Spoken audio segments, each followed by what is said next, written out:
being in my debt of transgression. I've got to let it go. I've got to get rid of it. I've got to release it so that they can be to me what God expects them to be. I can never be right with them unless I loose them. I keep them bound. The longer I hold on to it, the longer I'm unwilling to forgive. The longer I'm unwilling to accept the apology. The longer I'm unwilling to allow you to reconcile. The longer I'm unwilling to hear what you got to say. I keep you bound down in my debt, and I'm going to mess my own self up because Jesus says that I can't be forgiven by God unless I forgive those who have trespassed against me. And so the message this morning is don't become content with just forgiving, but learn how to forgive and forget. It's at the forgetting portion that you put it in God's hand. It's at the forgetting portion that you say, Father, I've done all I can with it, and I'm going to let it go so that your will can be done. It's at the forgetting portion that you release it and you allow God to take control of it. After all, God has already said that vengeance belongs to him. He said that he will repay. I don't have any business trying to hold a grudge anyhow. If God is going to repay, I don't have any business trying to get back at anybody. If God is going to repay, I don't have any business harboring no ill will in my heart. If God is going to repay, so the best thing I can do is just release it. Just relax and release it. Just let go so that God can do with it what he's getting ready to do with it. And I tell you, God can do more with it in his hands than you ever can in your hands. Have you not understood that there are some things in your hands that just won't work out nowhere, but when you put it in God's hands, God can work it out every time. If you give me 2 fish and 5 loaves of bread, I can make me a couple of fish sandwiches. But if you take them same 2 fish and 5 loaves of bread and put it in Jesus' hands, Jesus will feed a multitude, because it depends on whose hands it's in. If you put a rod in my hand, I'll use it as a walking prop. But if you put that same rod in Moses' hands, he'll split the Red Sea for you, and the children of Israel will walk across on dry land, because it depends on whose hands it's in. If you put a slingshot in my hands, I'll mess around and break a car window.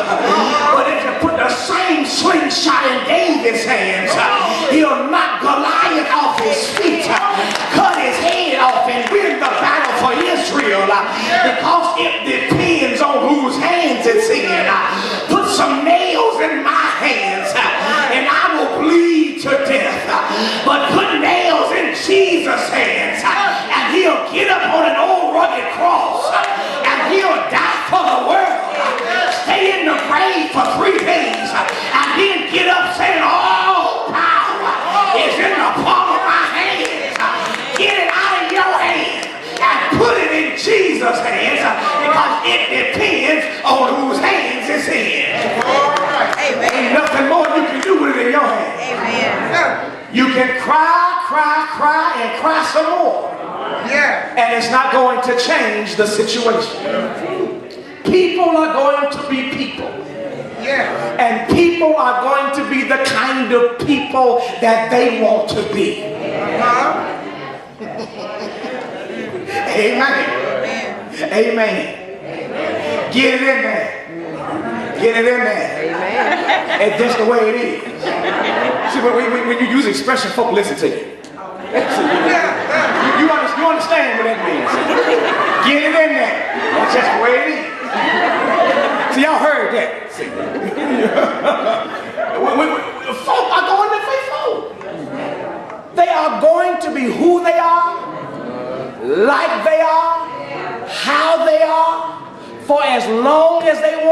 that way, and you can wish for the best for them, but if they don't want the best for themselves, let them go.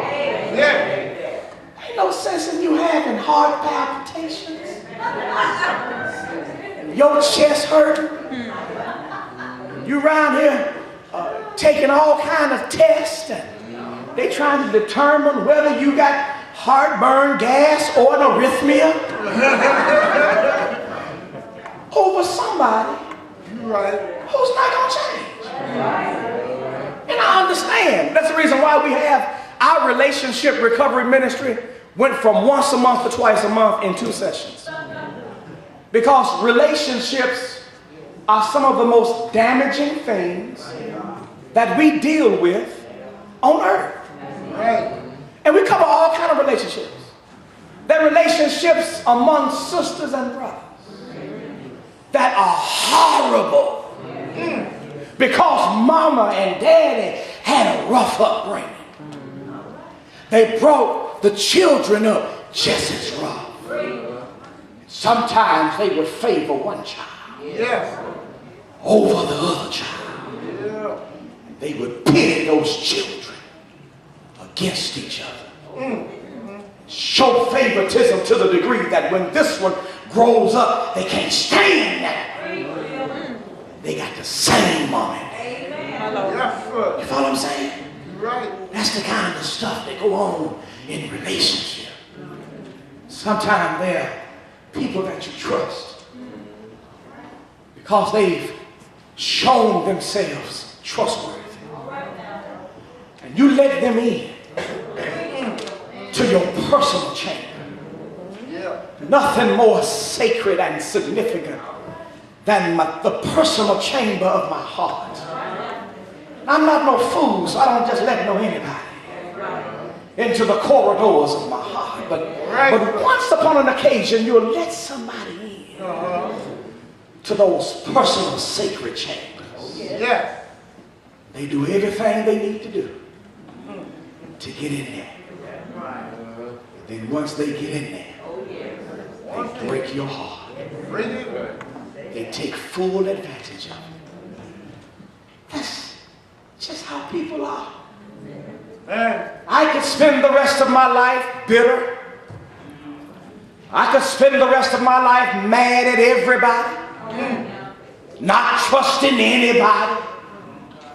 I could spend the rest of my life on edge, mean, hateful, looking at folk crazy.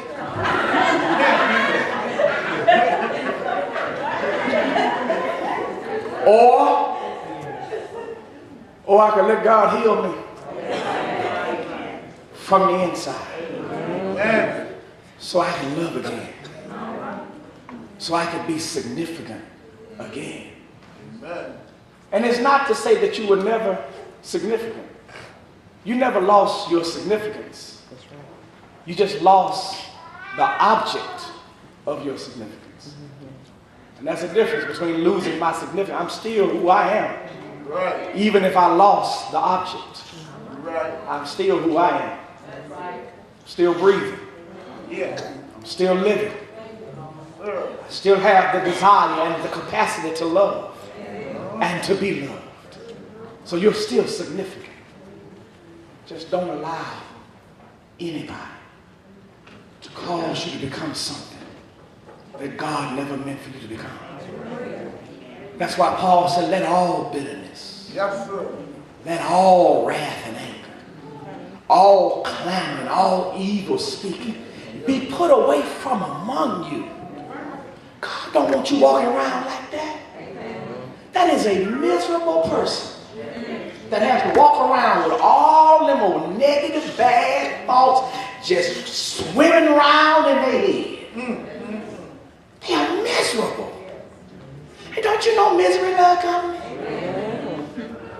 Misery would rather have a house full of y'all sitting there grumbling and complaining